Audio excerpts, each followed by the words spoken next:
Today's topic is important rules of block reduction diagram. इसमें हम लोग देखेंगे shift in of take off point before a summer and shift in of take off point after a summer.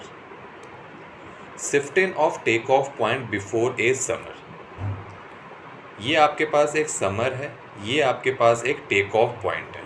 अब इस take off point को अगर हम लोगों को समर के बिफोर लाना है तो आपको क्या करना पड़ेगा, ये जो टेक ऑफ पॉइंट है यहाँ पे आपको एक एडिशनल समर इंट्रोड्यूस करना पड़ेगा। पहला काम तो ये हो गया, और दूसरा काम ये है कि यहाँ पे जो आपके पास समर था, इस समर के साथ जो मेरा सेकंड इनपुट कनेक्टेड था, इस इनपुट को हम लोगों को इस एडिशनल समर के साथ कनेक्ट करना पड़ेगा, and that too with same polarity.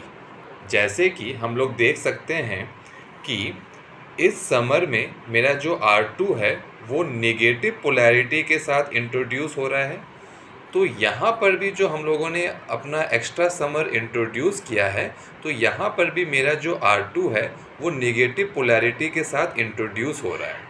इसी तरह अगर यहाँ पे R2 मेरा पॉजिटिव पोलैरिटी के साथ इंट्रोड्यूस होता, तो यहाँ पर भी हम लोगों को R2 को पॉजिटिव पोलैरिटी के साथ इंट्रोड्यूस करना पड़ता। I hope this is clear to you. Now coming to shifting of take off point after a summer. ये मेरे पास एक समर है, ये मेरा एक टेक ऑफ पॉइंट है। अब इस टेक ऑफ पॉइंट को अगर हम लोगों को समर के आफ्टर इंट्रोड्यूस करना है तो क्या करना पड़ेगा, ये जो टेक ऑफ पॉइंट है यहाँ पे फिर से हम लोगों को एक एडिशनल समर इंट्रोड्यूस करना पड़ेगा। और इस बार हम लोग को एक चीज़ ये ध्यान देना है कि यहाँ पे जो इस समर के साथ जो मेरा सेकेंड इनपुट कनेक्टेड था, उस इनपुट को हम लोग फिर से इस समर के साथ इंट्रोड्यूस करेंगे, बट विथ ऑपोजिट पोलैरिटी।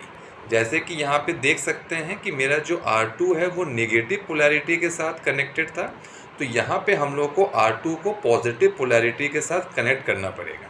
यहाँ पे अगर R2 मेरा पॉजिटिव के साथ कनेक्ट होता, तो यहाँ पे हम लोग को R2 को नेगेटिव के साथ कनेक्ट करना पड़ता। I hope this is clear to you.